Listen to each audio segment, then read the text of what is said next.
Hello, hello, hello. Hello, everybody, and welcome to the PT on Ice Daily Show. My name is Christina Previtt. I am one of Team Modern Management of the Older Adult, or MMOA.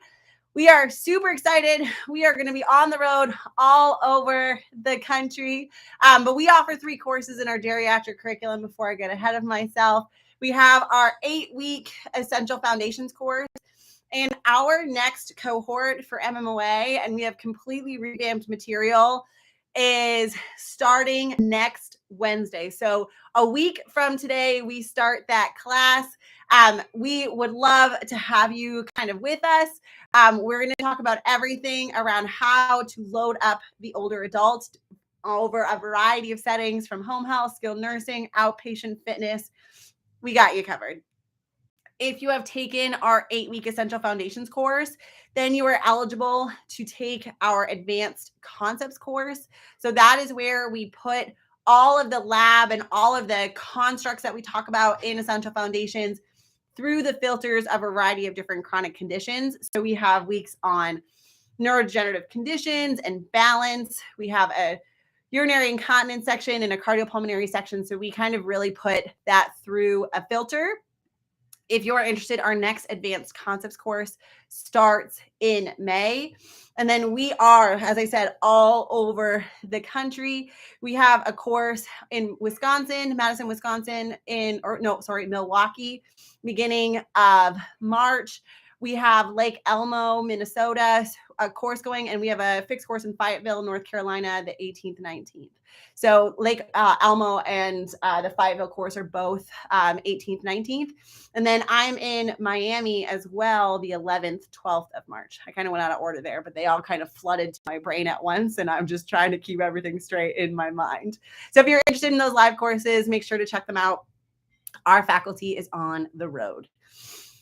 All right, so we're going to talk a little bit about osteoarthritis today. If you have been in the geriatric space or you work really with anyone, you have been working with individuals with arthritis. And as we go into the literature on arthritis, it's really interesting because the more we learn about arthritis, the more that we recognize that it is the ultimate and not or. At ICE, we always talk about and not or, where we are not saying do this or do that, but oftentimes people are going to benefit from both, just in different camps or different degrees, and every single person is going to be different. And so I'm going to go through a couple of different examples from the literature on osteoarthritis around what that means. So first, we're going to talk a little bit about pathophysiology and mechanism for the development of osteoarthritis. So OA has very classically been considered this wear and tear condition. And it is true that one of the risk factors for osteoarthritis is having an occupation that results in repetitive movements over long periods of time, as well as previous injuries, specifically to the knee, is a risk factor for osteoarthritis down the road. So there is a component of wear and tear. What we recognize is that obesity is also a risk factor for osteoarthritis. And the relationship is stronger in the weight-bearing joints of the hip and the knee, but it is also a risk factor for upper extremity osteoarthritis. And so that means that if we think about how adiposity and adipose tissue is a pro-inflammatory material within the body, or pro-inflammatory cell within the body, that the and not or is that yes, arthritis is a wear and tear condition, but also there is a component of low-grade inflammation that leads to further degradation of the joint. This leads us to our second point about being the ultimate and not or. And that is around the joint space.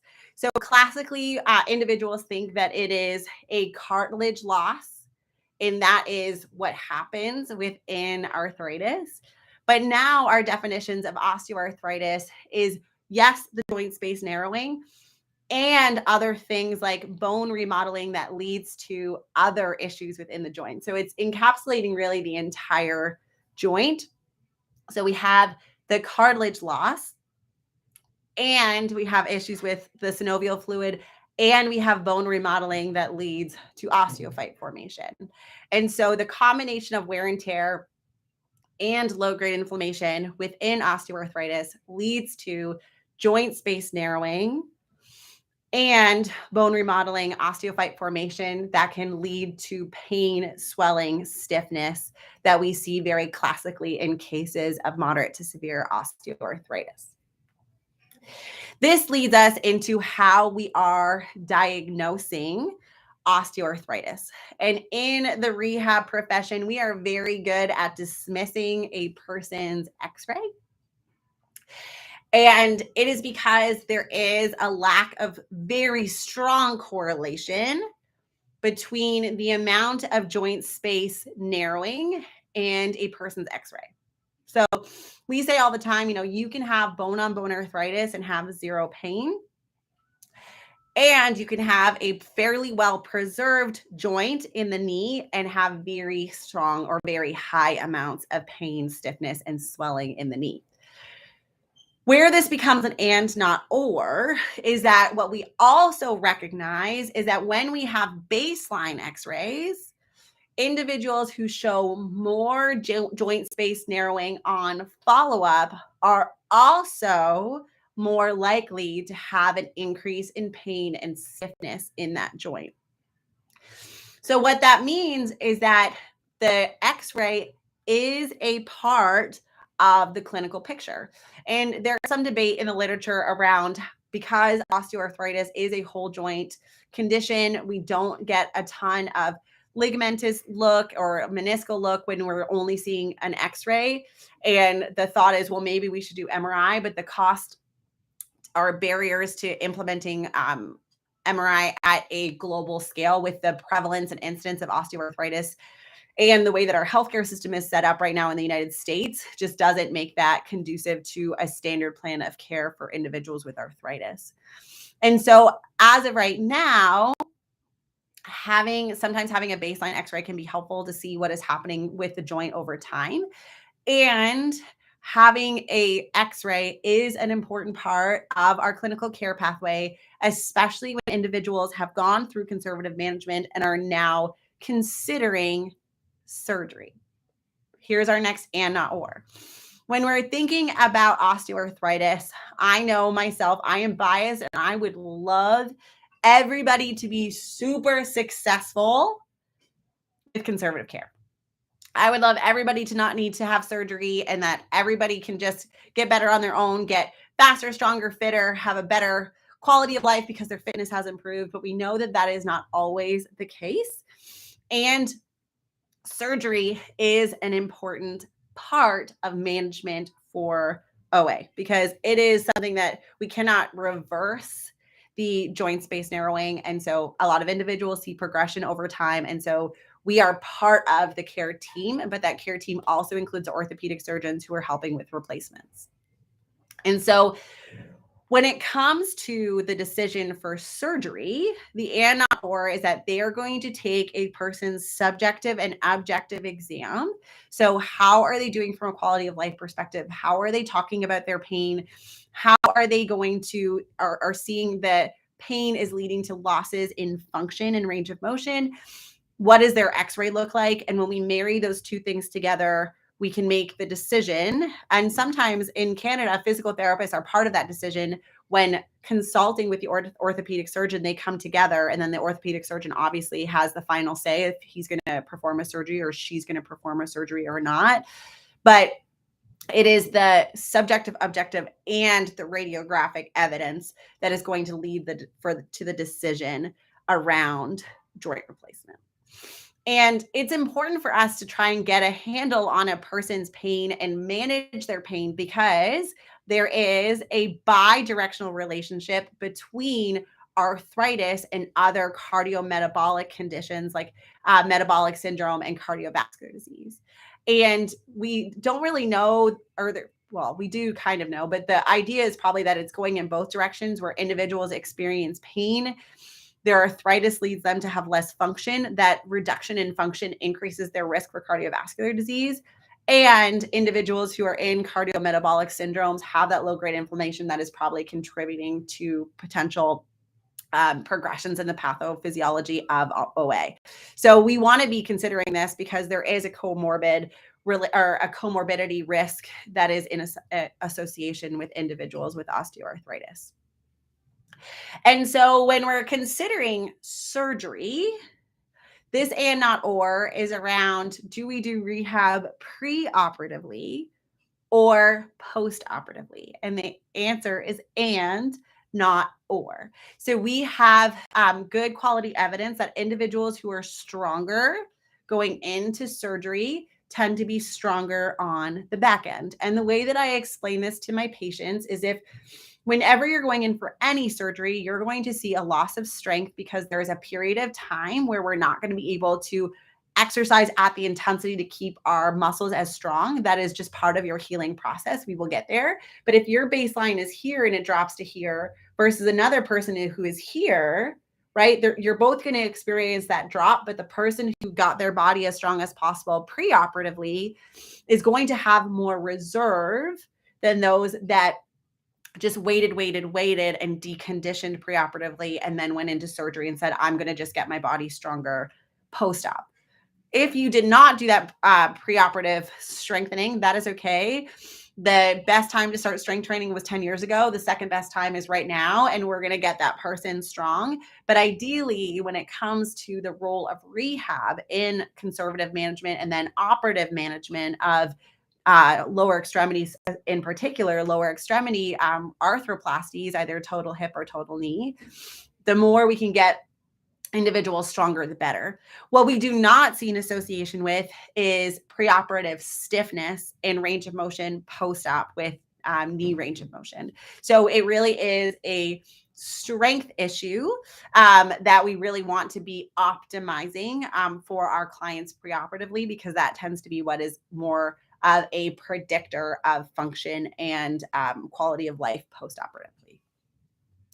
And then finally, our last and not or, actually we have two, is going to be around management strategies and rehab, conservative rehab for individuals with a joint replacement.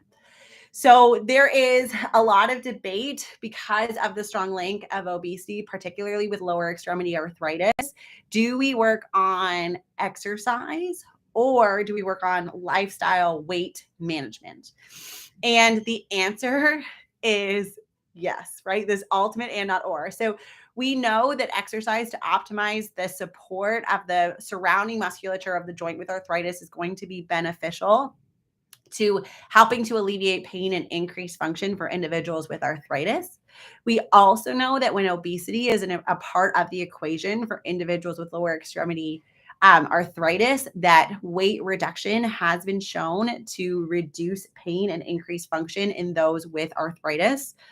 The important part, however, and where this becomes a really important is that we do not want to lose lean mass, because osteosarcopenia or clinically relevant amounts of muscular weakness around an arthritic joint can make it so that that weight loss actually does not change a person's physical pain or physical function. And so this is where where we do want to be having conversations with our clients about the influence of excess body weight on their joints. We don't want to ignore that fact. We want to be able to counsel and feel confident in counseling and weight management, but we also want to say that we want to keep our legs as strong as possible while we are doing that and work on the exercise strengthening piece. And this goes into my final and not or, is around what are we strengthening? And this is kind of in the world of knee osteoarthritis. If you follow our MMOA Instagram account, I posted about a systematic review that was published in December.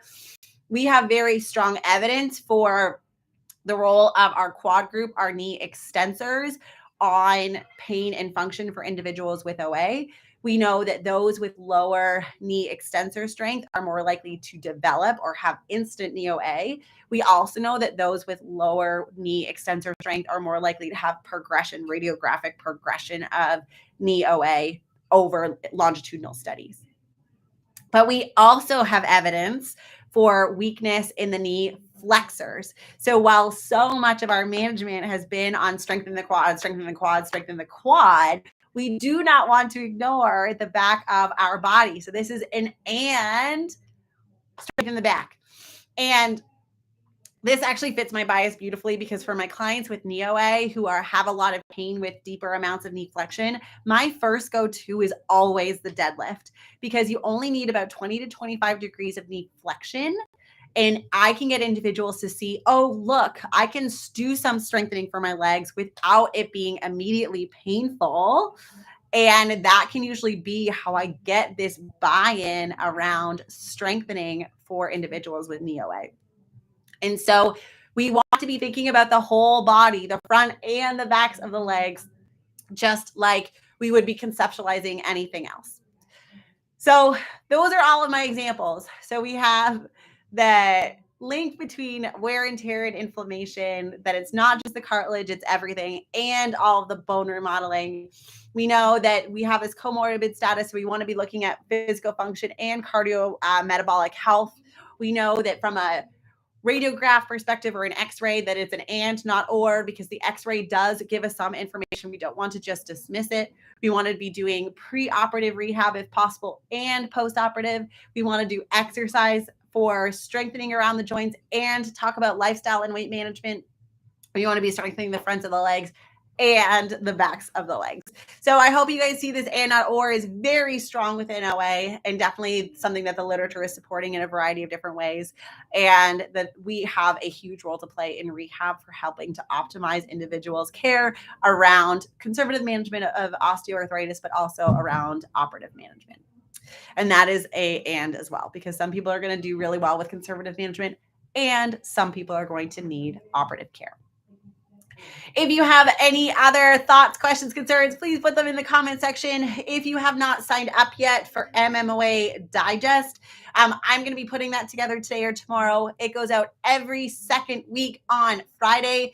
And I'm going to be putting that systematic review around knee flexor and extensor strengthening and osteoarthritis. So sign up if you want the link to that systematic review. Otherwise, have a really wonderful Wednesday, everybody, and we will talk to you all